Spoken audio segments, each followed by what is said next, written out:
दिव्य ध्वनि सार यानी भगवान की वाणी, साक्षात सर्वज्ञ की वाणी, अरिहंत देव की वाणी।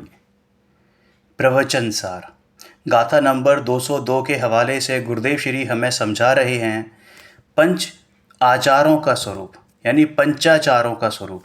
किसके लिए? कि जो मुनि धर्म को अंगीकार करने का इच्छुक जीव है। क्यों?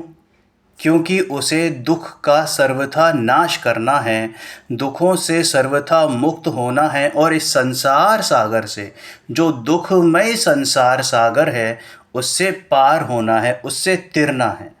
तो क्या करना कि भाई जो दुख से दूर होना चाहते हैं तो श्रावण धर्म अंगीकार करना और ऐसा कहना है आचार्य भगवान कुंद कुंद का, आचार्य भगवान अमृतचंद्र का और आचार्य भगवान जयसेन देव का, उनकी ही परिपाटी को आगे समझा रहे हैं आध्यात्मिक सत्पुरुष गुरुदेव श्री कांजी स्वामी।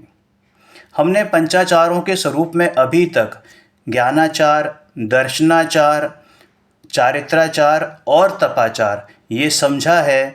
फिर वीर्याचार के बारे में कहते हैं कि हे वीर्याचार, हे वीर्याचार, जब तक कि मैं आत्मा में स्थित ना हो जाऊं, हे वीर्याचार, जब तक मैं आत्मा में स्थित ना हो जाऊं तब तक तुम्हें व्यवहार से अंगीकार करता हूं, तब तक तुम्हें अंगीकार करता हूं। यहाँ पर देखो, वीर्य का अर्थ होता है पुरुषार्थ। वो शरीर वीर्य की बात नहीं है, वो तो मैल है, मल है, पुद्गल है, उसकी बात नहीं है। मेरा जो वीर्य है यानी मेरा जो पुरुषार्थ है, आत्मिक बल है, यहाँ पर उस बल की बात है, उस वीर्य की बात है। यहाँ मुनि पुणे का इच्छुक जीव वीर्याचार को अंगीकार करता है। अहो ज्ञानाचार, अहो दर्शनाचार, अहो चारित्राचार और तपाचार में प्रवर्तन कराने वाले स्वशक्ति स्वरूप वीर्याचार। स्वशक्ति स्वरूप वीर्याचार क्या है? वीर्याचार कि जो स्वयं की शक्ति को प्रस्फुटित करे, जो स्वयं की शक्ति को, निज आत्म शक्ति को प्रस्फुटित करे, वो है वीर्याचार। शुद्धात्मा में तेरा भी प्रवेश नहीं है, ऐसा मैं निश्चय से जानता हूं। क्यों नहीं है? क्योंकि जो ये ऐसे भेद खड़े हुए ना कि ज्ञानाचार, दर्शनाचार, चारित्राचार, तपाचार और वीर्याचार, ऐसे भेद आत्मा में है नहीं। तो इस वीर्याचार का प्रवेश मेरे में नहीं है। तो क्यों नहीं है? क्योंकि भाई पुरुषार्थ का फल भोगना है मुझे। मैं कब तक पुरुषार्थ करता रहूंगा? तब तक करूंगा जब तक कि पुरुषार्थ का फल यानी कि मोक्ष फल यानी कि केवल ज्ञान मुझे प्राप्त ना हो जाए। ऐसी स्थिति ना आ जाए कि मेरा पुरुष मेरे पुरुष में ही यानी स्वयं पुरुष में ही लीन हो जाए। ज्ञान ज्ञान में स्थिर परमानेंटली जब तक ना हो जाए, बस तब तक मुझे पुरुषार्थ करना है। उसी को कहा कि वीर्याचार मैं तुम्हें तब तक अंगीकार करता हूं जब तक कि मैं आत्मा में स्थिर यानी निज स्थित लीन निज में ही रहूं, अपने में ही स्थित ना हो जाऊं, अपने में ही स्थित ना हो जाऊं, स्वयं स्थित ना हो जाऊं। शुद्धात्मा में तेरा भी प्रवेश नहीं है, ऐसा मैं निश्चय से जानता हूं, क्योंकि तुम्हारे अनुसार आचरण में पुरुषार्थ करूं, ऐसा विकल्प शुभ राग है और मेरे में राग की लेश मात्र भी, रंच मात्र भी जगह नहीं है। शुभ राग आत्मा का स्वरूप नहीं है। फिर भी जब तक स्वभाव में नहीं ठहर सकता, जब तक अपने स्वभाव में, अपने स्वरूप में नहीं ठहर सकता, तब तक अन्य अन्य आचारों में शक्ति को रोकने रूप विकल्प आता है। शक्ति को रोकने रूप माने कि वो मुझे अंदर से शक्ति आती है कि मैं इन आचारों को ग्रहण करूं, इन आचारों का पालन करूं। तो वो कहां से आती है? कि वो वीर्याचार से आती है। यहां शरीर की वीर्य की बात नहीं है भाई, वह तो जड़ है, आत्मा को उससे कोई लाभ नहीं है। यहां तो अंतरंग पुरुषार्थ की बात है। मैं पुरुषार्थ करता हूं, ऐसा भाव शुभ राग है जो अपूर्ण दशा में आता है यानी साधक दशा में आता है। जब तक स्वभाव में पूर्ण स्थिरता प्राप्त न कर लूं, तब तक मैं शुभ राग को अंगीकार करता हूं। विकल्पों के आश्रय से शुद्धात्मा की प्राप्ति होती है, ऐसा मानना मिथ्यात्व है। समझ में आया ना? लेकिन ऐसा कहना व्यवहार है। इन पंचाचारों से मैं अपने स्वरूप को पा लूंगा, ऐसा कहना व्यवहार, लेकिन ऐसा मानना मिथ्यात्व। अंतर आत्म स्वभाव में स्थित होकर जो निश्चय को प्रकट करता है, उसे व्यवहार से शुभ विकल्पों के प्रसाद से शुद्ध आत्मा की प्राप्ति हुई, ऐसा कहा जाता है। सविकल्प से निर्विकल्प दशा की प्राप्ति होती है, आत्म संबंधी विकल्पों से आत्मलीनता की प्राप्ति होती है, ऐसा व्यवहार से कहा तो जाता है। लेकिन कोई उन आत्म संबंधी विकल्पों को ही आत्मा में लीन होना मान ले, आत्म व्यवहार मान ले, वो मिथ्यात्व है, तो उसका यहां पर निषेध है। इस प्रकार मुनिपने का इच्छुक जीव ज्ञानाचार, दर्शनाचार, चारित्राचार, तपाचार और वीर्याचार, इस प्रकार इनको व्यवहार रूप से अंगीकार करता है। गुरुदेव कहते हैं कि ज्ञान स्वभाव में पर वस्तु का ग्रहण त्याग तो है नहीं, परंतु राग का भी ग्रहण त्याग नहीं है। पर वस्तु का ग्रहण त्याग नहीं है माने क्या? कि त्यागोपादान शून्यत्व शक्ति, ये ऐसी अतुलनीय शक्ति है, गुरुदेव की सबसे फेवरेट शक्तियों में से ये थी। हालांकि कहने के लिए है, अरे आत्मा का तो प्रत्येक गुण फेवरेट है, प्रत्येक गुण, एक एक गुण अजीब है। अजीब नहीं, अजीब है, मतलब मेरा है, मेरा स्वयं का है, यूनिक है। ठीक है ना? फिर भी त्यागोपादान शून्यत्व का बहुमान इसलिए आता है क्योंकि हमें ये मालूम पड़ता है कि भाई मैं इस जग से निराला हूं। इस जग से कितना निराला हूं? कि सर्वथा निराला हूं। इस जग के ऊपर, इस संसार सागर के ऊपर तैरता हुआ मैं इस जग से निराला हूं, स्वयं सिद्ध मैं हूं। धर्मी जीव आत्म स्वभाव को जानते हुए, अनुभव करते हुए, मुनि होने से पूर्व जितने भी शुभ विकल्प उत्पन्न होते हैं, उन सबको अपने से भिन्न जानता है, क्योंकि इसी से भेद ज्ञान प्रकट होकर समस्त शुभाशुभ भावों का श्रद्धा अपेक्षा त्याग होगा। क्या कहा? देखो, पर वस्तु का तो सर्वथा ही निषेध है। निषेध से मतलब एंट्री बंद है, त्यागोपादान, यानी ना तो ग्रहण है ना त्याग है पर वस्तु का। अरे जो ये मेरे विकारी भाव है ना, राग द्वेष, जो मलिन परिणाम है, उनका भी ग्रहण त्याग नहीं है मेरी पर्याय में, मेरे स्वभाव में। भले ही वो अभी वर्तमान पर्याय में दिखाई देते हों, थोड़े से रह गए हैं, लेकिन फिर भी वो मेरा स्वभाव नहीं होने से मुझ रूप नहीं है।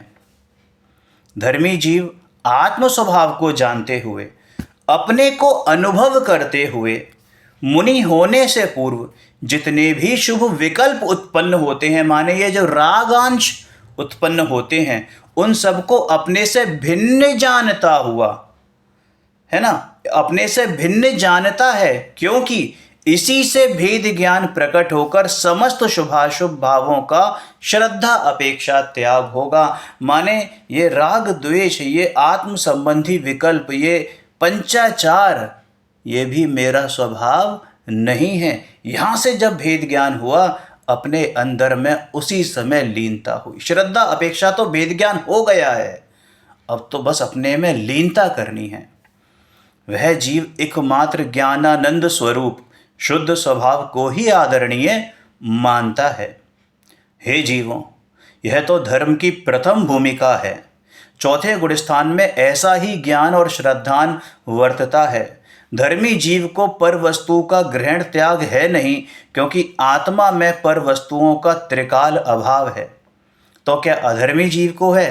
कि अधर्मी जीव को भी नहीं है, लेकिन वो अधर्मी जीव मान बैठा है, और धर्मी जीव ने इस बात की स्वीकृति की है कि मेरे में सर्वथा ही पर वस्तु का ग्रहण त्याग नहीं है। होता तो अधर्मी में भी नहीं है, लेकिन वो मान लेता है, इसलिए उसको स्वीकार नहीं किया। मैं शुद्ध स्वभाव को अंगीकार करूं और राग का त्याग करूं। ये विकल्प कैसा विकल्प है कि उच्च कोटि का विकल्प है। कितने काम का है कि ज़रा भी काम का नहीं है। होगा लेकिन तेरे काम का नहीं है।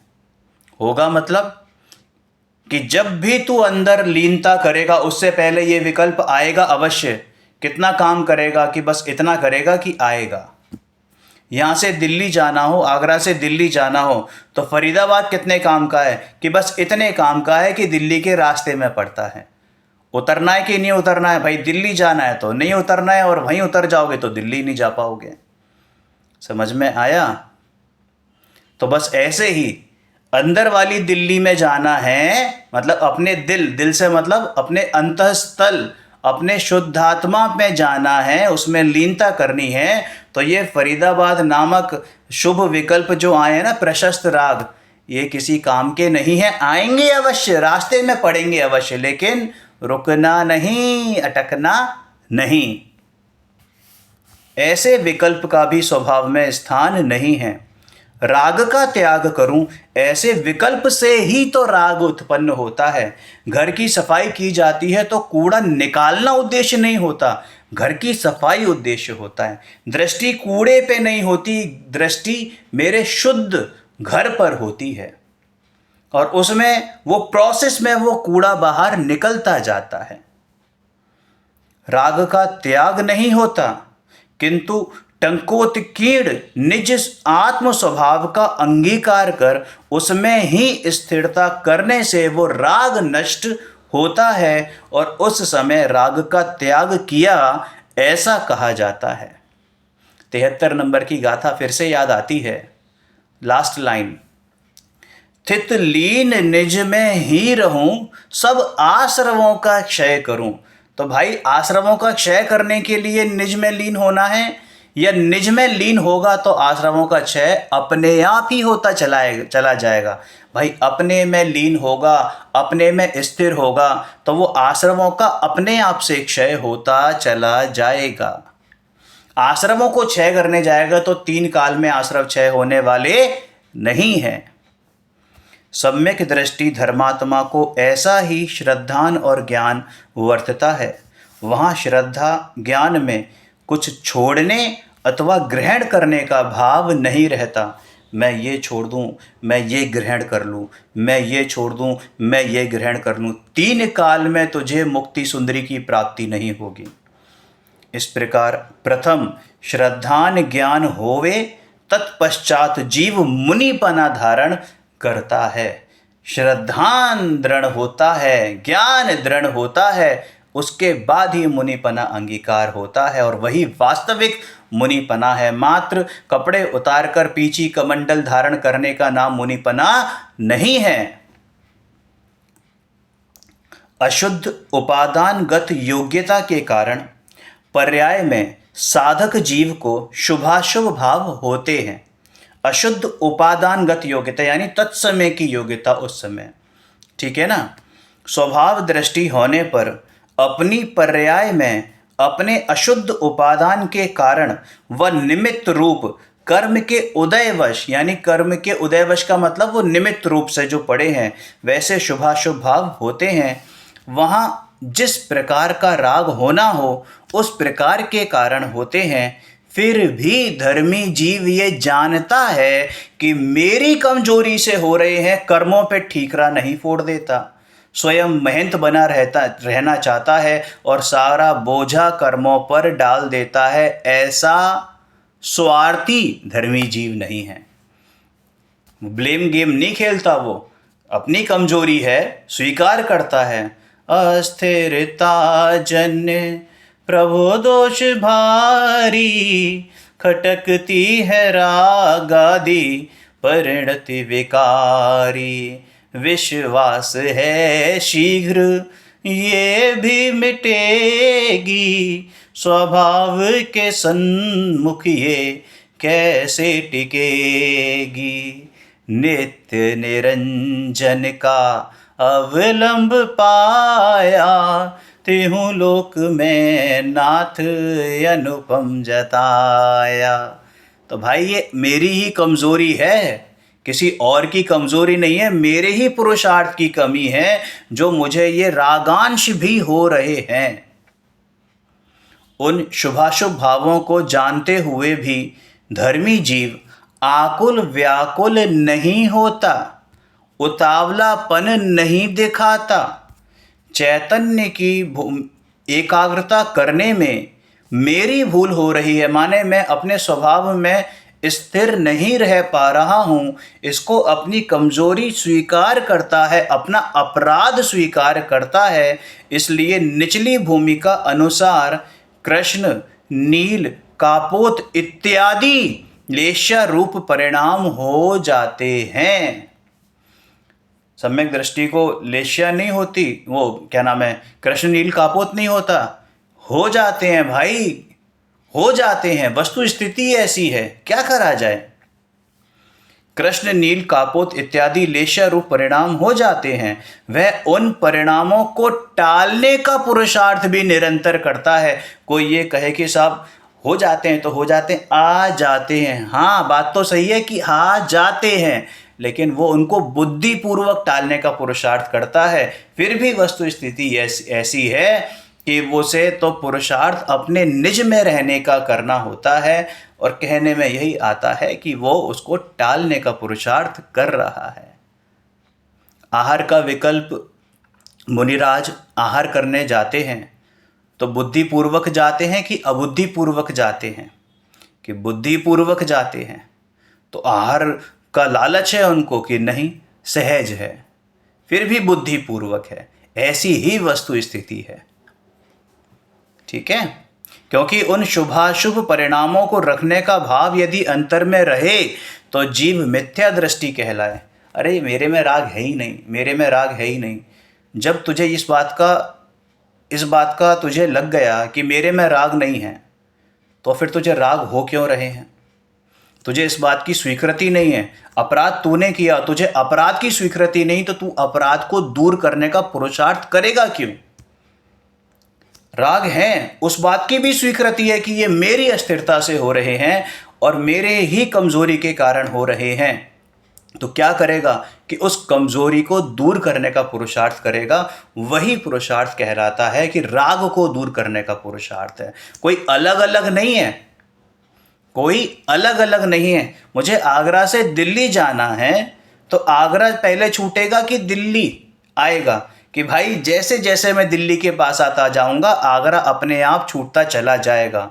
और कहने में यही आएगा कि आगरा छूट गया, छूट रहा है, छूट रहा है, छूट रहा है। आगरा छोड़ा है कि दिल्ली आ गए कि एक ही बात है।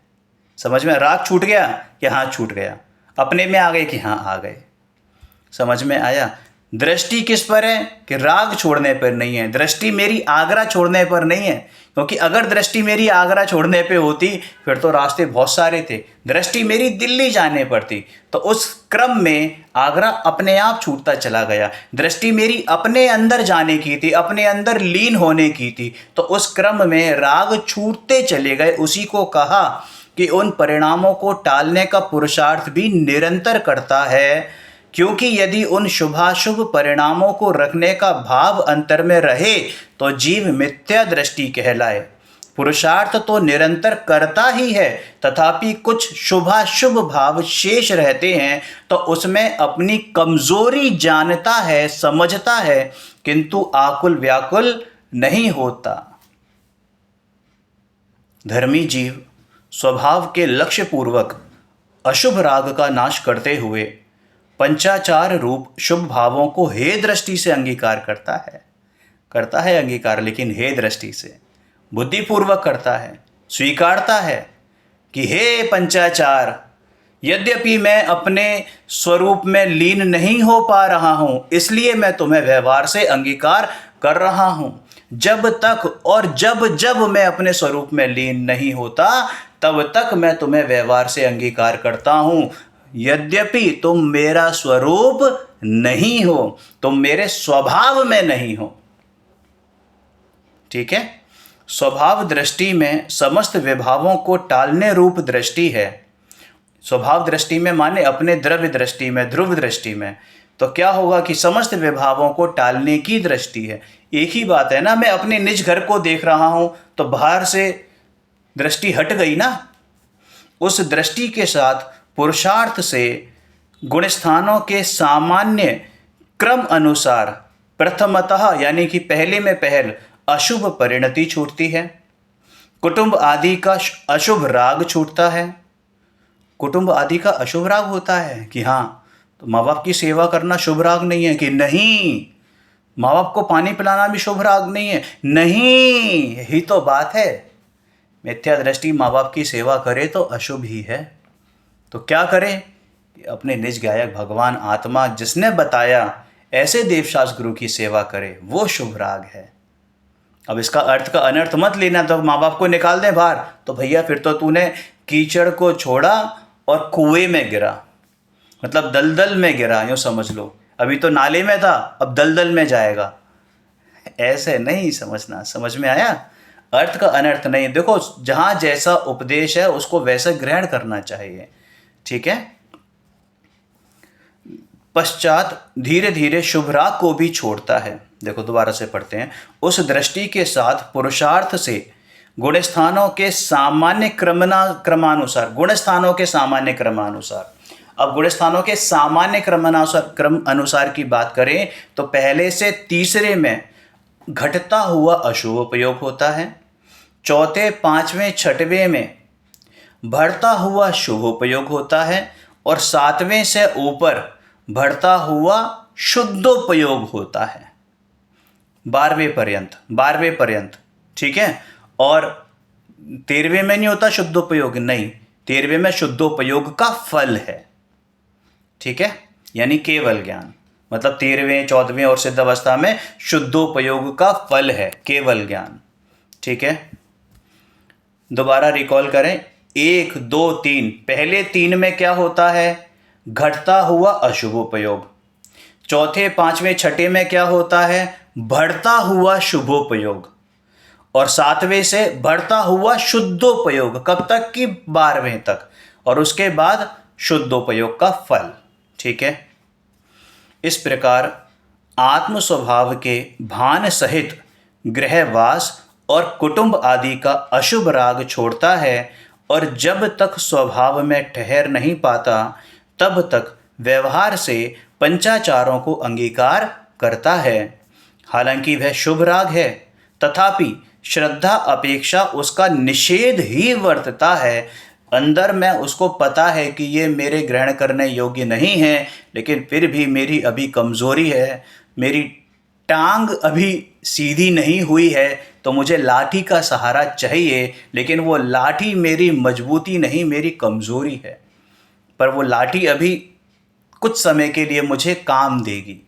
एक्सीडेंट हो जाता है, टांग टूट जाती है, सपोज है ना, प्लास्टर वगैरह चढ़ जाए, तो वो प्लास्टर कब तक काम आएगा? कि जब तक टांग जुड़ ना जाए, तब तक वो फ्रैक्चर में जो बोन्स हैं वो जुड़ ना जाए, है ना, जो पैर की जो बोन्स हैं वो जुड़ ना जाए, प्रॉपर तू खड़ा ना होने लगे, तब तक वो फ्रैक्चर या वो लकड़ी काम आती है। तो बस ऐसे ही ये लकड़ी है कि जब तक मैं अपने उस शुद्धोपयोग में लीन ना हूँ, जब तक शुद्धोपयोग ना हो और जब शुद्धोपयोग ना हो, तब तक ये व्यवहार से मैं अंगीकार करता हूँ, ठीक है। हालांकि वह शुभ राग है, तथापि श्रद्धा अपेक्षा उसका निषेध ही वर्तता है, किंतु स्वयं की कमजोरी वश राग छूटता नहीं है।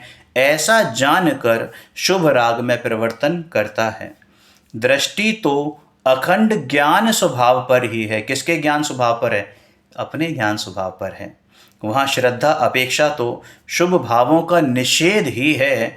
आत्मश्रद्धान होने से वह उसका त्यागी ही है, फिर भी अशुद्ध उपादानगत योग्यता के कारण अभी तक शुभ राग छूटा नहीं है। इसलिए ऊपर कहे अनुसार पंचाचारों का पालन यानी ग्रहण करता है। समझ में आया? हे जीवों, जिसे निज स्वरूप के भान बिना नग्न शरीर रूप अवस्था मात्र है, यानी रंच मात्र भी परिग्रह नहीं है, बाहर में शुभ भाव का तो कोई विचार नहीं है। देखो हे जीवों, अब देखो बहुत गौर से सुनना उस बात को। हे जीवों, जिसे निज स्वरूप के भान बिना, माने बिना सम्यक दर्शन हुए मात्र नग्न दशा है, मात्र नग्न दशा है, बाहर में शुभ भाव का कोई विचार नहीं, तो भाई वास्तव में वो मुनि ही नहीं है। समझ में आया? मुनि ही नहीं है। इसलिए कैसा मुनिपना अंगीकार करना? जैसा सर्वज्ञों ने बताया है वैसा श्रामण्य धर्म अंगीकार करना। रत्नात्रय पूर्वक ही मुनिपना अंगीकार किया जाता है, वैसा श्रद्धा ज्ञान में यथार्थ ग्रहण करना चाहिए। आत्मा का श्रद्धान ज्ञान होने के पश्चात ही मुनिपना अंगीकार करना चाहिए, ऐसी जैन धर्म की परिपाटी है। क्या कहा? बिना सम्यक दर्शन, सम्यक ज्ञान, सम्यक चारित्र हुए, माने बिना रत्नात्रय प्रकट हुए मुनिपना अंगीकार हो नहीं सकता।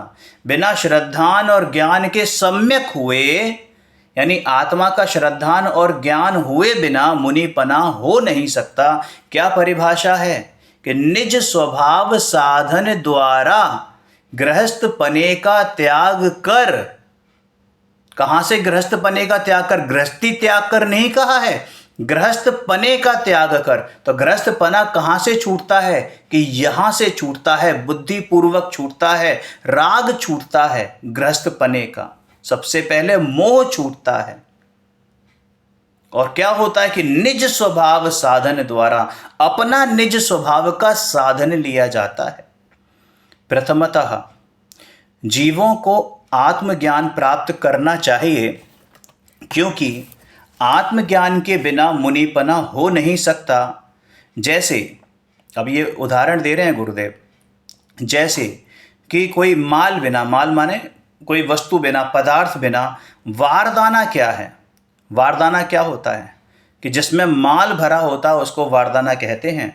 उसमें माल डाले तो उसका नाम वारदाना कहलाता है। बोरे में मूंग भरे तो मूंग का बोरा, चीनी का डिब्बे में चीनी भरे तो चीनी का डिब्बा, घड़े में घी भरे तो घी का घड़ा। समझ में आए ना? लेकिन माल के बिना क्या है कि कोई उसका नाम नहीं होता, खाली होता है। उसी प्रकार आत्मा में श्रद्धा ज्ञान रूपी माल डाले बिना शरीर की नग्न अवस्था रूप बोरा यानी वारदाना मुनिपने रूप नाम को भी प्राप्त नहीं होता। कड़वी चोट की है। और ये बात गुरुदेव नहीं कहते, ये बात तो गुरुदेव ने आचार्य कुंदकुंद, आचार्य अमृतचंद्र से सीखी है। और आचार्य अमृतचंद्र, आचार्य कुंदकुंद भी अपने घर से लेकर नहीं आए, सर्वज्ञों की वाणी है भाई। जैन धर्म की परिपाटी तो ऐसी है कि सबसे पहले में पहल तत्व ज्ञान पूर्वक सम्यक दर्शन प्रकट हो, तत्पश्चात चरणानुयोग अनुसार चारित्र अंगीकार करें। अब वो चारित्र का नाम बाह्य चारित्र नहीं है, बाह्य क्रियाकांड का नाम चारित्र नहीं है। ऐसा निमित्त नैमित्तिक संबंध है कि जब अपने स्वरूप में स्थिर होने का पुरुषार्थ होता है तो बाहर में वैसी ही क्रिया सहज रूप से होती है। ऐसा निमित्त नैमित्तिक संबंध है। ऐसे मुनिपने का इच्छुक जीव घर परिवार से, माने अपने कुटुंबी जनों से विदाई लेकर पंचाचार को अंगीकार करता है। अब जिनके पास दीक्षा लेने जाते हैं तो वे कौन होते हैं? कि वो दीक्षा आचार्य होते हैं, उसके गुरु होते हैं, दीक्षा गुरु होते हैं। उनका वर्णन आगामी गाथा में करेंगे। जिस प्रकार किसी को उधार रुपया देना हो तो सबसे पहले उसकी हैसियत देखी जाती है, क्रेडिबिलिटी देखी जाती है। आप बैंक से लोन लेने जाओ तो ऐसी दे देती है? नहीं देती है। पहले पूरा बैकग्राउंड चेक करती है, करता क्या है, पैसे चुका भी पाएगा कि नहीं चुका पाएगा, उसकी जानकारी प्राप्त करते हैं। पूरा आरसीयू निकलवाते हैं, आरपीयू निकलवाते हैं, माने रिस्क प्रोसेसिंग यूनिट। उस व्यक्ति की हैसियत देखे बिना वो रुपया उधार नहीं देते, या फिर कोई कोलेटरल लेंगे उसके एवज में। उसी प्रकार जिस गुरु के पास दीक्षा ग्रहण करनी हो उनकी भी परीक्षा करनी है। जिन दर्शन इतना मतलब वास्तव में परीक्षा प्रधानी जैन दर्शन है ये, परीक्षा प्रधानी, जहाँ भगवान की भी परीक्षा करके हम भगवान स्वीकार करते हैं, भगवान को भगवान स्वीकार करते हैं। अपने गुरु को एवं ही रास्ते चलते के गुरु नहीं मान लेते, उनकी भी परीक्षा करके हम उनको गुरु स्वीकार करते हैं। और गुरु भी शिष्य को एवं शिष्य नहीं बनाता, शिष्य की परीक्षा करता है, तब जाके वो शिष्य का पदवी पाता है। समझ में आया? ओम नमः सिद्धेभ्य।